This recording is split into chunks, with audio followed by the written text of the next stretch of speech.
নমস্কাৰ, মই মজিদ। বন্ধুসকল, পলকতে চাওক আজি সন্ধিয়াৰ 7টা গুৰুত্বপূৰ্ণ খবৰ। প্ৰথমটো খবৰ, পুনৰ 12 ঘণ্টীয়া অসম বন্ধ ঘোষণা। 9 জানুৱাৰীত পুনৰ 12 ঘণ্টাৰ বাবে অসম বন্ধ ঘোষণা কৰা হৈছে। আক্ৰাছুৱে ঘোষণা কৰিছে অসম বন্ধ। এই অসম বন্ধত কি কি ক্ষেত্ৰত পৰিব প্ৰভাৱ চাওঁ আহক। 9 জানুৱাৰীত পুনৰ 12 ঘণ্টীয়া অসম বন্ধ ঘোষণা। 12 ঘণ্টাৰ বাবে স্তব্ধ হৈ পৰিব সমগ্ৰ অসম। চৰকাৰী প্ৰতিবেদনক লৈ অসন্তুষ্ট হৈ পৰিছে আক্ৰাছু। জনজাতিকৰণ বিধেয়কক ভেকু ভাওনা বুলি আখ্যা আক্ৰাছুৰ। 7 জানুৱাৰীৰ ভিতৰত এই সন্দৰ্ভত চৰকাৰৰ স্থিতি স্পষ্ট কৰিবলৈ দাবী আক্ৰাছুৰ। ৰাইজক আভুৱা ভাৰি থকা ৰাজনীতি বন্ধ কৰিবলৈ দাবী। নিৰ্বাচনৰ পূৰ্বে কোনো জনগোষ্ঠীয়ে জনজাতিকৰণ বিচৰা নাছিল বুলি মন্তব্য কৰিছিল মুখ্যমন্ত্ৰীয়ে। আৰু এই বুলি মুখ্যমন্ত্ৰীয়ে দিয়া বক্তব্যক ধিক্কাৰ জনাইছে আক্ৰাছুৱে। আৰু জনজাতিকৰণ সন্দৰ্ভত এতিয়া 9 জানুৱাৰীত 12 ঘণ্টীয়া অসম বন্ধ ঘোষণা কৰিছে আক্ৰাছুৱে। পৰৱৰ্তী খবৰ, বিহাৰৰ পাছত এইবাৰ অসমত আৰম্ভ হৈছে ভোট চুৰি। অচিনাকি লোকৰে ভৰিছে ভোটাৰ তালিকা। শেহতীয়াকৈ প্ৰকাশ পাইছে এই চাঞ্চল্যকৰ তথ্য। বিহাৰৰ পাছত এইবাৰ অসমতো ভোট চুৰি। ভোটাৰ তালিকাৰ বিশেষ সংশোধনীৰ নামত অসমত ভয়ংকৰ কাণ্ড। অচিনাকি লোকৰ নামেৰে ভৰিছে অসমৰ ভোটাৰ তালিকা। গুৱাহাটী মহানগৰীৰ কেইবাটাও ঘৰৰ ঠিকনাত সন্নিৱিষ্ট হৈছে অচিনাকি লোকৰ নাম। আজিৰ অসমীয়া প্ৰতিদিন কাকতত প্ৰকাশ পাইছে এই চাঞ্চল্যকৰ বাতৰি। বাতৰি অনুসৰি দীঘলী পুখুৰীৰ পাৰত থকা আব্দুল মনিন চৌধুৰীৰ অজ্ঞাতে তেওঁৰ ঘৰৰ ঠিকনাত সন্নিৱিষ্ট হ'ল 4 গৰাকী অচিনাকি লোকৰ নাম। টিংকু প্ৰসাদ, ৰিংকু প্ৰসাদ, নেহা শ্বাহ আৰু ফুল দেৱী নামৰ 4 গৰাকী অচিনাকি লোকৰ নাম সন্নিৱিষ্ট হ'ল ভোটাৰ তালিকাত। কাজী নেকিব আহমেদৰ পৰিয়ালৰ তালিকাতো অন্তৰ্ভুক্ত হ'ল ৰাজেশ কুমাৰ প্ৰসাদ, ৰাজনীশ কুমাৰ প্ৰসাদ আৰু ইয়ামিন ৰচুলৰ নাম। ঘৰৰ গৰাকীৰ অজ্ঞাতে ভোটাৰ তালিকাত অচিনাকি লোকৰ নাম সন্নিৱিষ্ট হোৱাক লৈ সৃষ্টি হৈছে ৰহস্য। বিয়লৈ তন্ন তন্নকৈ সকলো নথি সংগ্ৰহ কৰাৰ পাছতো হোৱা এনে বিসংগতিক লৈ হতচকিত হৈছে পৰিয়ালৰ লোক। ইফালে বিয়লক এই বিষয়টো অৱগত কৰাৰ পাছতো কোনো পদক্ষেপ নোলোৱাৰ অভিযোগ ভুক্তভোগীৰ। পৰৱৰ্তী খবৰ, 2026 বিধানসভা নিৰ্বাচনত অসমৰ কংগ্ৰেছৰ টিকট বাছনি কৰিব কংগ্ৰেছ নেত্ৰী প্ৰিয়ংকা গান্ধীয়ে। প্ৰিয়ংকা গান্ধী ভাদ্ৰাৰ নেতৃত্বত প্ৰদেশ কংগ্ৰেছৰ স্ক্ৰিনিং কমিটি গঠন। এই স্ক্ৰিনিং কমিটিৰ সদস্য হৈছে সপ্তগিৰি শংকৰ উলাকা, ইমৰান মাছুদ আৰু ডক্টৰ শ্ৰীভেল্লা প্ৰসাদ। দৰ্শকসকল, আৰু বহুতো গুৰুত্বপূৰ্ণ খবৰ আছে। তাৰ আগতে আপোনাক জনাওঁ যে যদি আপুনি এতিয়ালৈকে এইটো ভিডিঅ'ত লাইক কৰা নাই তেন্তে এতিয়াই ভিডিঅ'টোত লাইক কৰি দিয়ক। আৰু এনেকুৱা ধৰণৰ ভিডিঅ'সমূহ নিতৌ চাবলৈ চেনেলটো ছাবস্ক্ৰাইব কৰি কাষত থকা বেল আইকনটো প্ৰেছ কৰি ৰাখক। পৰৱৰ্তী খবৰ, ICC আৰু BCCI লৈ বিশেষ পত্ৰ বাংলাদেশ ক্ৰিকেট বৰ্ডৰ। IPLৰ পৰা বাংলাদেশী ক্ৰিকেটাৰ মুস্তাফিজুৰ ৰহমানক নিষিদ্ধ কৰাক লৈ প্ৰশ্ন। ভাৰতত অনুষ্ঠিত হ'ব লগা T20 বিশ্বকাপত বাংলাদেশী ক্ৰিকেটাৰ অনুৰাগী আৰু সাংবাদিকৰ নিৰাপত্তাৰ খতিয়ান বিচাৰিলে BCBয়ে। ভাৰতত বিশ্বকাপৰ গ্ৰুপ পৰ্যায়ৰ মেচ খেলিবলৈ ইচ্ছুক নহয় বাংলাদেশী ক্ৰিকেটাৰ। এই কথা জনালে বাংলাদেশ ক্ৰিকেট বৰ্ডে। পৰৱৰ্তী খবৰ, 100 টকীয়া দাইল, চেনি আৰু নিমখ হ'ব বিনামূলীয়া।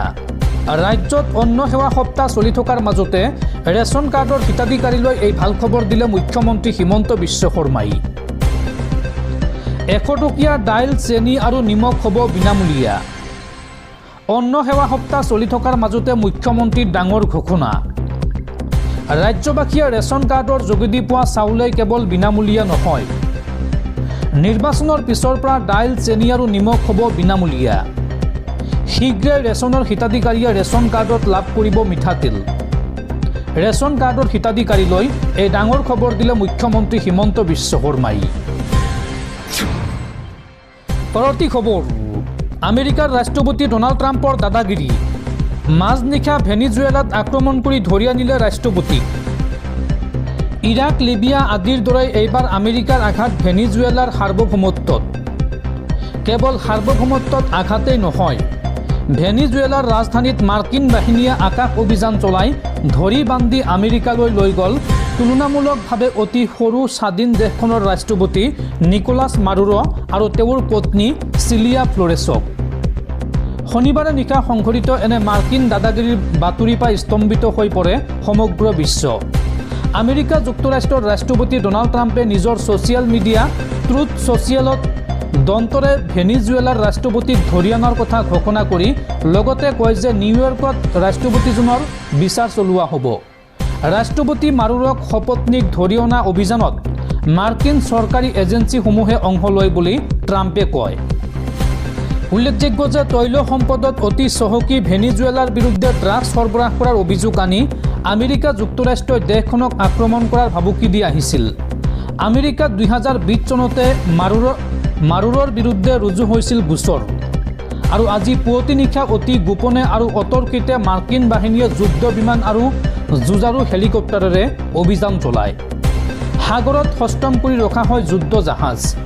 ইয়াৰ পৰাই অভিযানত অংশ লয় মাৰ্কিন বাহিনীৰ ডেল্টা ফৰ্ট, এলাইট মিলিটাৰী আৰু স্পেচিয়েল মিছন ইউনিটৰ কামাণ্ডোৱে। তেওঁলোকে প্ৰথমে ৰাজধানীখনৰ নিৰ্দিষ্ট কেইটামান স্থানত বোমা বৰ্ষণ কৰে আৰু সেনা শিবিৰসমূহৰ বিদ্যুৎ সংযোগ কৰ্তন কৰি দিয়ে। তাৰ পিছতে হেলিকপ্টাৰৰ পৰা অৱতৰণ কৰা এলাইট ফৰ্টৰ কামাণ্ডোৱে নিৰ্দিষ্ট স্থানত অভিযান চলায়।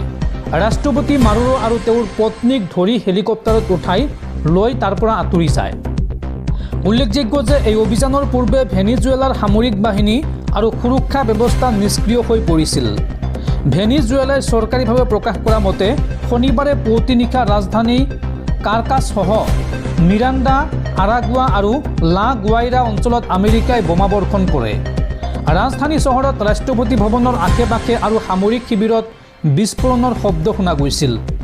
যদিহে মাদক দ্ৰব্য বন্ধ কৰাটোহে আমেৰিকাৰ উদ্দেশ্য, তেন্তে তেলৰ টেংকাৰবোৰত কিয় আক্ৰমণ কৰিছে বুলিও ভেনিজুৱেলাই আজি প্ৰশ্ন কৰে।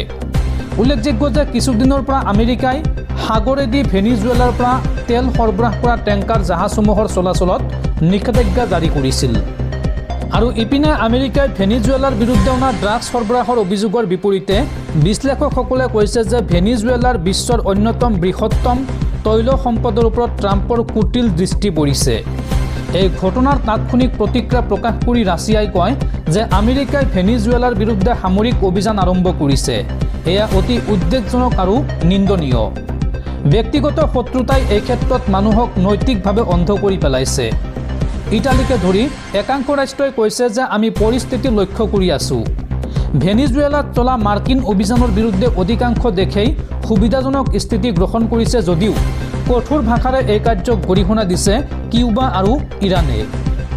ভেনিজুৱেলাই নিজে এই দুষ্কাৰ্যক গৰিহণা দি কয় দেশখনৰ খাৰুৱা তেল আৰু সম্পদ হস্তগত কৰাৰ উদ্দেশ্যে আমেৰিকাই এই কাম কৰিছে। কিন্তু ট্ৰাম্প প্ৰশাসনৰ এই অভিপ্ৰায় সফল নহ'ব বুলি ভেনিজুৱেলাই কয়। দেশখনে কৰা অভিযোগ মতে মাৰ্কিন বাহিনীয়ে সাধাৰণ নাগৰিক এলেকাতো আক্ৰমণ চলায়। শনিবাৰে চলা এই আক্ৰমণৰ প্ৰস্তুতিৰ বিষয়ে অতি গোপনে ৰখা হৈছিল। আনকি মাৰ্কিন সংসদ উচ্চ সদন চিনেটৰ আৰ্মড ছাৰ্ভিচেছ কমিটিকো এই বিষয়ে অন্ধকাৰত ৰখা হৈছিল। মাৰ্কিন ডেম'ক্ৰেট চিনেটৰ ব্ৰায়ান চাৰ্চে আজি কয়, আজিৰ অভিযানৰ বিষয়ে আমি এতিয়াও বিতংকৈ জানিব পৰা নাই। ভেনিজুৱেলাত কি ঘটিছে সেয়া মাৰ্কিনবাসীক চৰকাৰে জনোৱা উচিত। কেইবা মাহৰ পূৰ্বে আমেৰিকাই কেৰিবিয়ান সাগৰাঞ্চলত যথেষ্ট পৰিমাণে সেনাবাহিনী মোতায়েন কৰিছিল আৰু লক্ষ্য কৰি লৈছিল ভেনিজুৱেলাৰ জাহাজসমূহক। লগতে ভেনিজুৱেলা আৰু ইয়াৰ কাষৰীয়া অঞ্চলৰ আকাশ সীমাকো বন্ধ ৰাখিবলৈ নিৰ্দেশ দিছিল। 2024 চনত ৰাষ্ট্ৰপতি মাডুৰোৰ নিৰ্বাচনত বৃহৎ জয় হৈছিল যদিও আমেৰিকাই স্বীকৃতি দিয়া নাছিল। ট্ৰাম্পে অভিযোগ কৰি কৈছিল যে দেশখনৰ দুৰ্দশাগ্ৰস্ত দেশবাসী আৰু গণতন্ত্ৰক পুনৰ উদ্ধাৰ কৰিব লাগিব। ট্ৰাম্পে মুখেৰে গণতন্ত্ৰৰ কথা কৈছে যদিও বিশ্লেষকসকলে কৈ আহিছে ট্ৰাম্পৰ এই অভিযানৰ নেপথ্যত আছে বৃহৎ ৰাজনৈতিক কৌশল আৰু বৃহৎ খনিজ সম্পদ দখল কৰাৰ গভীৰ ষড়যন্ত্ৰ।